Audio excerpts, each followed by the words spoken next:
So right now I'm walking to the end of the street and back before I do some jiu-jitsu drilling with my brother. I slept last night pretty well. Still doing lion diet with no variation. And yeah, fun. So lion diet helping me sleep. I'm fasting today. I did take Adderall today. Didn't take it yesterday or the day before, but took a little bit today and not going to take it tomorrow or the day after. I'm just going to sort of see how I can combine Adderall and fasting to wean myself off of Adderall.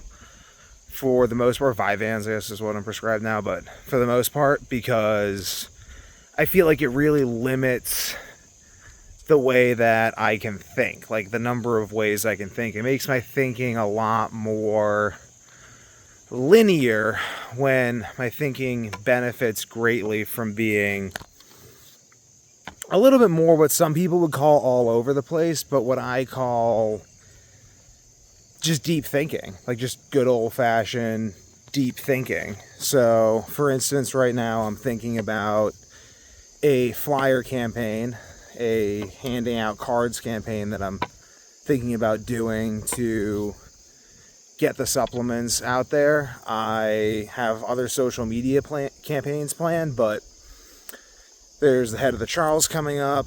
There's lots of events in Boston. There's events in New York.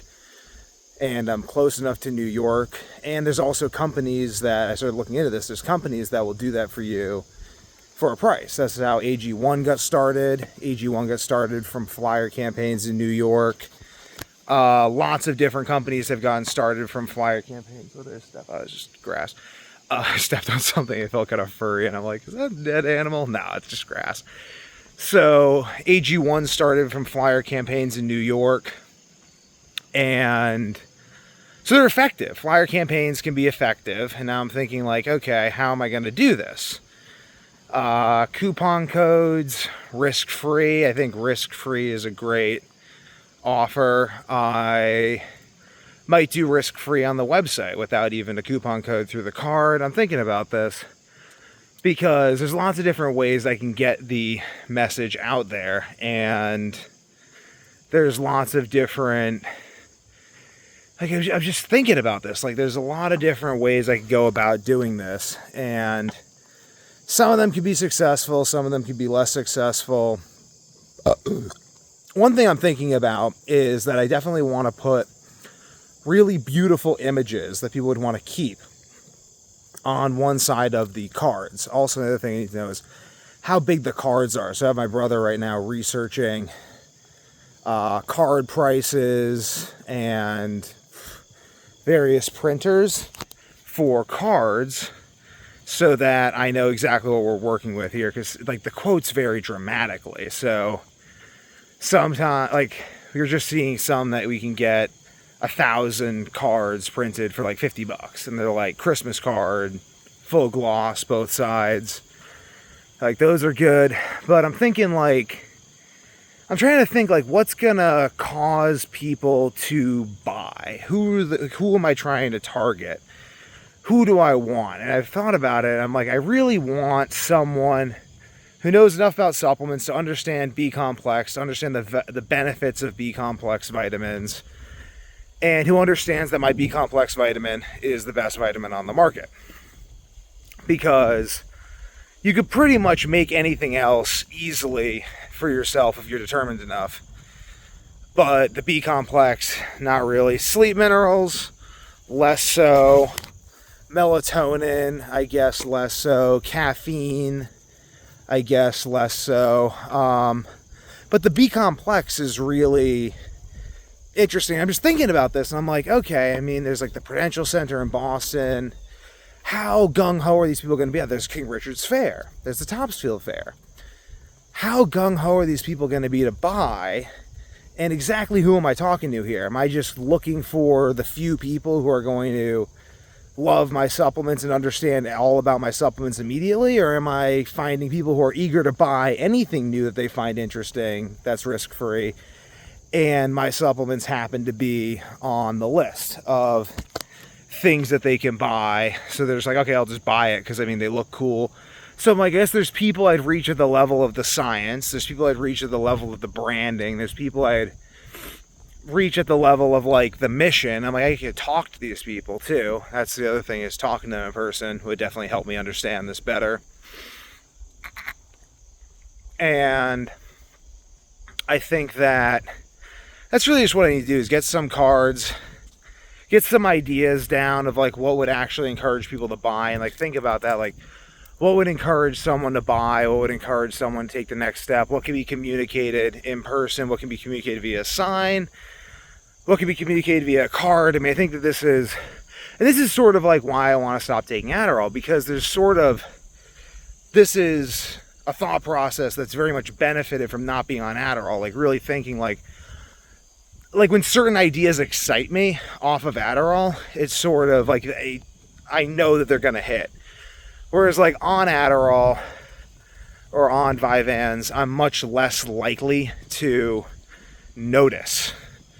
Like I'm more likely to be like, oh, we need to try this, oh, we need to try that. Whereas off of these things, I'm much more likely to notice subtle patterns, subtle sort of like, I made this analogy in yesterday's video about being in Manchester. And I went to Manchester, New Hampshire, and with my wife, and I'm looking around, and I get this vibe of like not the center of where things are happening. Like this is very much not the epicenter. This is not connected to the epicenter. This is a tangential dead end, basically. And I thought back to when I was in Rhode Island. I lived in Rhode Island, and how I kind of felt that way too, but I sort of just ignored it because I was just taking Adderall every day. Like I think taking Adderall every day had something to do with that. Like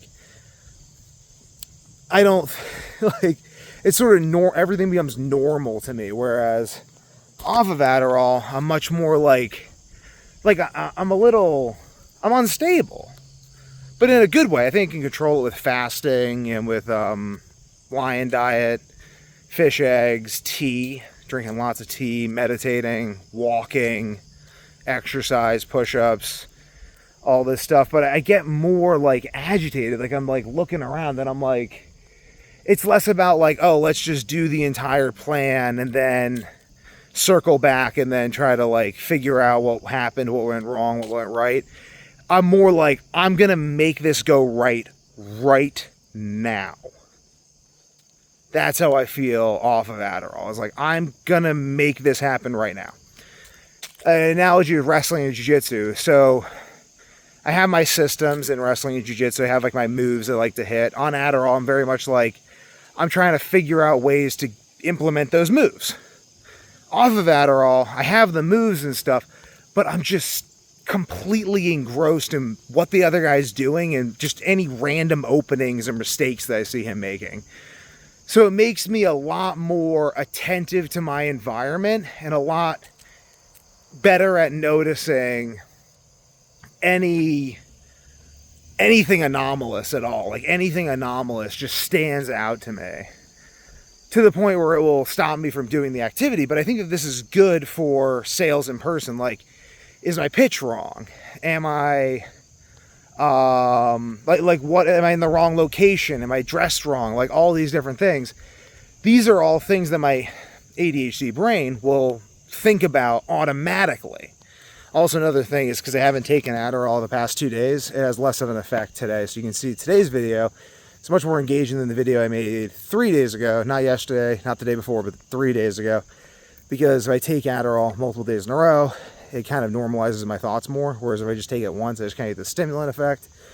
Thoughts are a bit more linear, but it really takes like multiple days to really kind of normalize my thought process, which is not what I want. I don't want a normal thought process. I want a thought process that is very abnormal. Like I want a thought process that is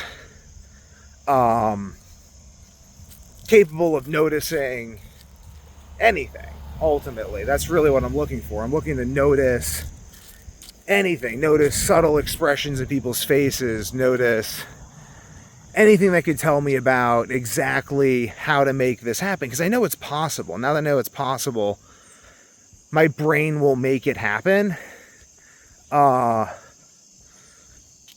And if I take Adderall every day, it'll make it happen in a less effective manner, because I'll be trying to construct something new out of habit. Whereas off of Adderall, I'm constantly trying to construct something new or just doing my habits. Like, I'd be much more habit oriented while simultaneously just looking for a big break. I don't know, it's interesting. I'll definitely document more of my thought process on and off of Adderall, especially as I have more and more time off of it, because I spent 5 years on it. So I'd be very habituated to how I thought on Adderall. I also had a year and a half before that on Paracetam, being very habituated to how I thought on Paracetam. And I think that how I've learned to use my brain, also through meditating every day, has really helped. I don't think I'd be able to stop taking Adderall without meditating every single day. I think that that is very necessary.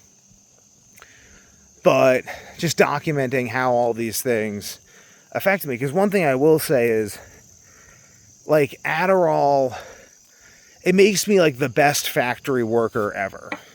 Like, I'm just like, tell me what to do and I'll just work at that to-do list until it's done. Off of Adderall, it's like, tell me what you want accomplished and I will think of nothing else until it is accomplished.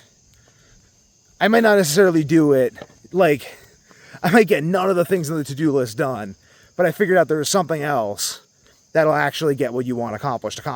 Or I figured out that you want the wrong thing accomplished, and you actually need to accomplish something else.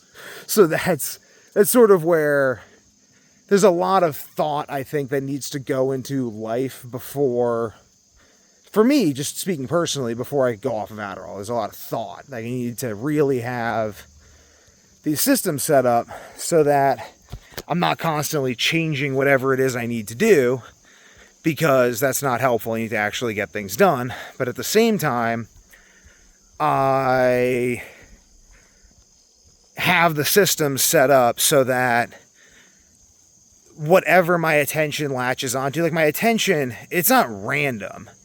It's just not,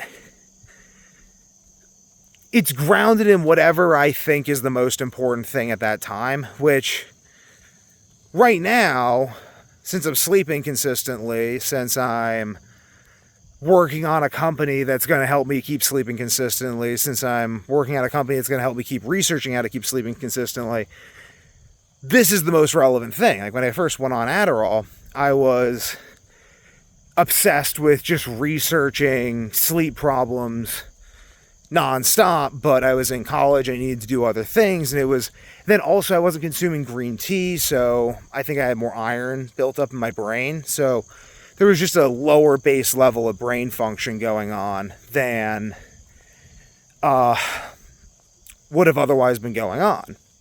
Like, right now I'm consuming green tea, which I believe is detoxing my brain, making it so I don't need Adderall. Because I distinctly remember when I started taking Adderall that I would have a hard time focusing on anything. Like, it wasn't just like I was like, oh, I'm drawn towards researching things that are going to help me fix the insomnia if the insomnia comes back. It was like I couldn't articulate that, so I just had this deep-seated sense of agitation and unrest that wouldn't find peace, that wouldn't let me find peace or do anything. And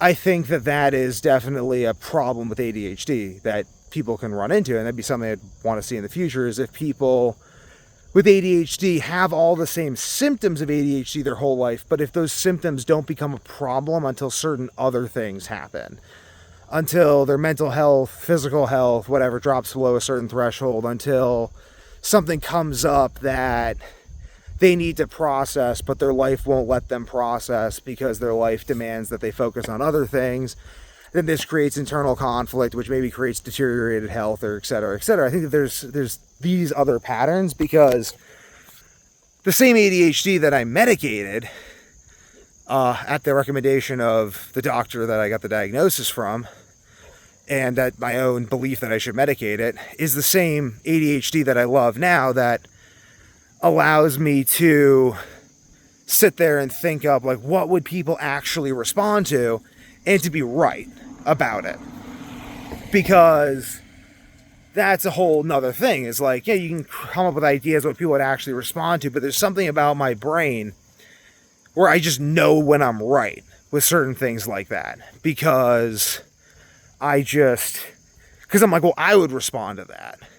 It grabs my attention. It grabs my attention away from my thought process. And then I'm like, okay, well, since it's holding my attention this well, it's got to be something inherently noticeable. It's not just some fluke. Like, there's something actually going on here. And I find that to be very useful as well. So I'm going to keep on trying to figure out that flyer campaign, make the website a lot more interesting, because one thing for sure is anyone who's out and about to receive flyers from this campaign is going to be out and about. So they're going to be more extroverted and higher in trade openness than your average person, which means they're going to appreciate a website that has a whole bunch of useful articles on it, and kind of build out the whole brand presence. I like this YouTube channel is like behind the scenes, and the other YouTube channel I'm going to build and the other brand presence is like the scenes, and there's the behind the scenes. So it's kind of like fun. It's interesting. Like, I'm documenting my own recovery of my own health, but at the same time documenting the creation of a business. And at the same time just documenting my daily life.